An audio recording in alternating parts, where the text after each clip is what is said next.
ఎవడైనను ఆయన చిత్తము చొప్పున చేయ నిశ్చయించుకున్న ఎడల ఆ బోధ దేవుని వలన కలిగినదో లేక నా ఎంతట నేనే బోధించుచున్నానో వాడు తెలిసికొనును. తనంతట తానే బోధించేవాడు స్వకీయ మహిమను వెదుగును గాని తన్ను పంపినవాని మహిమను వెదుగువాడు సత్యవంతుడు.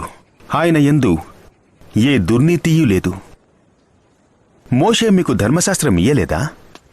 అయినను మీలో ఎవడునూ ఆ ధర్మశాస్త్రమును గైకోనడు. మీరెందుకు నన్ను చంపచూచుచున్నారు? నీవు దెయ్యము పట్టినవాడు, ఎవడు నిన్ను చంపచూచుచున్నాడు? నేను ఒక కార్యమును చేసి తిని, అందుకు మీరందరూ ఆశ్చర్యపడుచున్నారు. మోషే మీకు సున్నతి సంస్కారమును నియమించెను. ఈ సంస్కారము మోషే వలన కలిగినది కాదు, పితరుల వలననే కలిగినది. అయినను విశ్రాంతి దినమున మీరు మనుషునికి సున్నతి చేయుచున్నారు. మోషే ధర్మశాస్త్రము మీరకుండునట్లు ఒక మనుషుడు విశ్రాంతి దినమున సున్నతి పొందును కదా. ఇట్లుండగానే నేను విశ్రాంతి దినమున ఒక మనుష్యుని పూర్ణ స్వస్థత గలవానిగా చేసినందుకు మీరు నా మీద ఆగ్రహపడుచున్నారేమి? వెలిచూపుని బట్టి తీర్పు తీర్చక న్యాయమైన తీర్పు తీర్చుడి. యెరూషలేము వారిలో కొందరు, వారు చంప వెదుగువాడు ఈయనే కాడా? ఇదిగో ఈయన బహిరంగముగా మాటలాడుచున్నను, ఈయనను ఏమనరు. ఈయన క్రీస్తని అధికారులు నిజముగా తెలుసుకొనియుందురా? అయినను ఈయన ఎక్కడివాడో ఎరుగుదుము.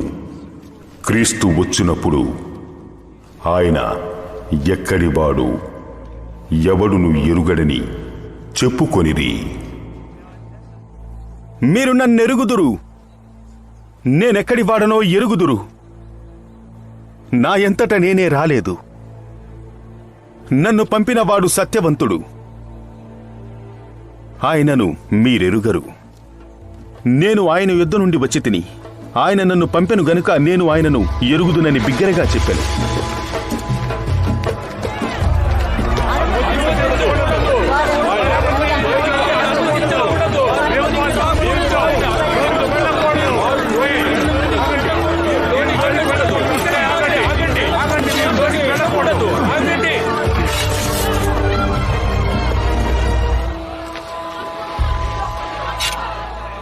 అందుకు వారాయనను పట్టుకొన యత్నము చేసిరి గాని ఆయన గడియ ఇంకనూ రాలేదు గనుక ఎవడునూ ఆయనను పట్టుకొనలేదు. మరియు జన సమూహములలో అనేకులు ఆయన యందు విశ్వాసముంచిరి. క్రీస్తు వచ్చినప్పుడు ఈయన చేసిన వాటికంటే ఎక్కువైన సూచక క్రియలు చేయను అని చెప్పుకొని జన సమూహము ఆయనను గూర్చి యాలాగు సనుగుకొనుట పరిసయ్యులు వినినప్పుడు ప్రధాన యాజకులను పరిసయ్యులను ఆయనను పట్టుకొనుటకు బంట్రౌతులను పంపిరి.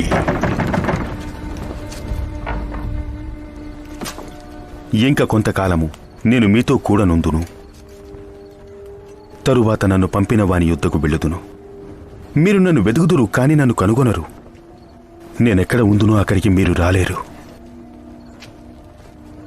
అందుకు యూదులు, మనము ఈయనను కనుగొనకుండునట్లు ఈయన ఎక్కడికి వెళ్ళబోచున్నాడు? గ్రీసు దేశస్థులో చెదిరిపోయిన వారి వద్దకు వెళ్లి గ్రీసు దేశస్థులకు బోధించునా? మీరు నన్ను వెతుకుదురు, కాని కనుగొనరు. నేనెక్కడ ఉందునో అక్కడకు మీరు రాలేరని ఆయన చెప్పిన మాట ఏమిటో తను చెప్పాడు.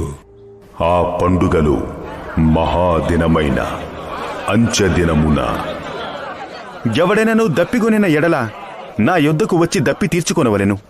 నా యందు విశ్వాసముంచు వాడెవడో లేఖనము చెప్పినట్టు వాని కడుపులో నుండి జీవజల నదులు పారును. తన యందు విశ్వాసముంచు వారు పొందబోవు ఆత్మను గూర్చి ఆయన ఈ మాట చెప్పెను. యేసు ఇంకనూ మహిమపరచబడలేదు గనుక ఆత్మ ఇంకనూ అనుగ్రహింపబడి ఉండలేదు. కాబట్టి ఆయనను గూర్చి జన సమూహములో భేదము పుట్టే. నిజముగా ఈయన ప్రవక్తయే అని అనిరి. ఈయన క్రీస్తే. ఏమి క్రీస్తు గలిలయ నుండి వచ్చునా? క్రీస్తు దావీదు సంతానమున పుట్టి దావీదు ఉండిన బెత్లెహేం గ్రామంలో నుండి వచ్చునని లేఖనము చెప్పుటలేదా? వారిలో కొందరు ఆయనను పట్టుకొనదలచితిరి గాని ఎవడును ఆయనను పట్టుకొనలేదు. ఆ బండ్రూతులు ప్రధాన యాజకుల యొద్దకును పరిసయ్యుల యొద్దకును వచ్చినప్పుడు, ఎందుకు మీరు ఆయనను తీసుకుని రాలేదు? మనుష్యుడు మాట్లాడినట్లు ఎవడు ఎన్నడూనూ మాట్లాడలేదు. మీరు కూడా మోసపోతీరా?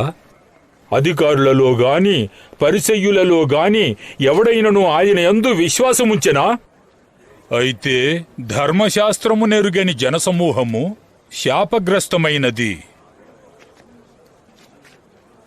శపించబడిన వారు అంతకు మునుపు ఆయన యొద్దకు వచ్చిన నికోదేము వారిలో ఒకడు. అతడు ఒక మనిషి మాటను వినక మునుపును, వాడు చేసినది తెలుసుకొనక మునుపును మన ధర్మశాస్త్రం ఆయనకు తీర్పునిచ్చునా?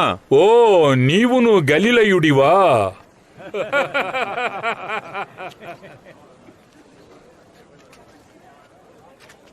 గలిలయలో ఏ ప్రవక్త పుట్టడు విచారించి చూడుము. అంతట ఎవరింటికి వారు వెళ్ళిరి. యేసు ఒలీవల కొండకు వెళ్ళెను.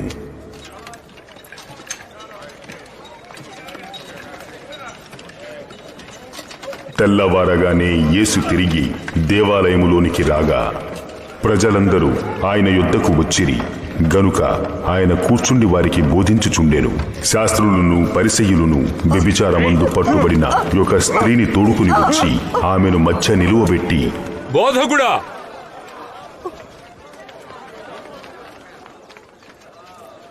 ఈ స్త్రీ వ్యభిచారము చేయుచుండగా పట్టుబడెను. ఇట్టి వారిని రాళ్లు రువ్వి చంపవలనని ధర్మశాస్త్రంలో మోషే ఆజ్ఞాపించిరు గదా. అవును, రాళ్ళతో కొట్టండి, ఆమెను చంపండి. అయినను నీవేమి చెప్పుచున్నావు? ఆయన మీద నేరము మోపవలెనని ఆయనను శోధించుచు ఈలాగున అడిగిరి. అయితే యేసు వంగి నేల మీద వ్రేలితో ఏమో వ్రాయిచుండెను.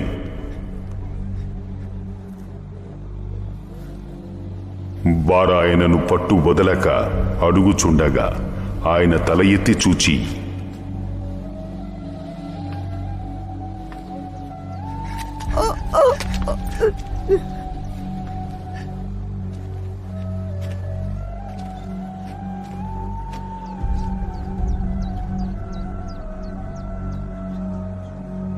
మీలో పాపము లేనివాడు మొట్టమొదట ఆమె మీద రాయి వేయవచ్చు.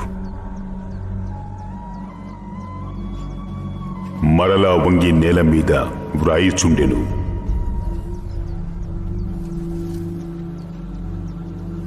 పెద్దవారు మొదలుకొని చిన్నవారి వరకు ఒకని వెంట ఒకడు బయటికి వెళ్ళిరి.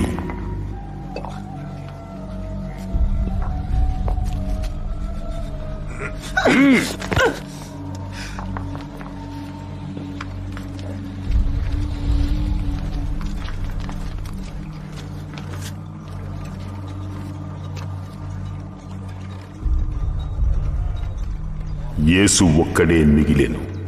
ఆ స్త్రీ నిలవబడి ఉండెను. యేసు తల ఎత్తి చూచి, అమ్మా, వారెక్కడా?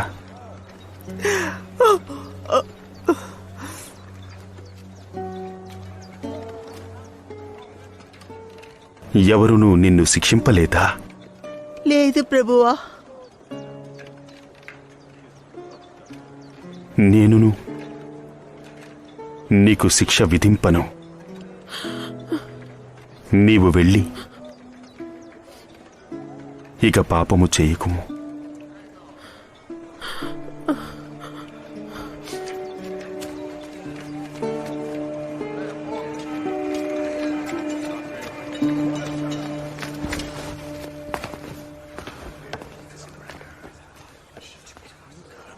మరల యేసు,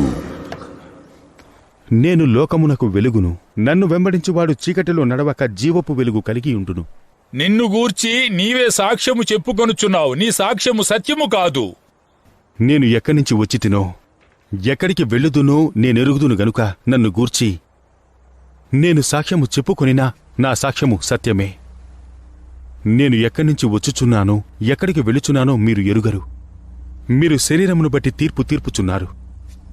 నేనెవరికీ తీర్పు తీర్చను.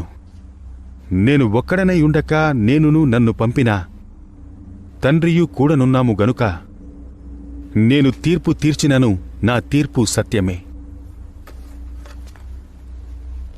మరియు ఇద్దరు మనుషుల సాక్ష్యము సత్యమని మీ ధర్మశాస్త్రములో వ్రాయబడి ఉన్నది కదా.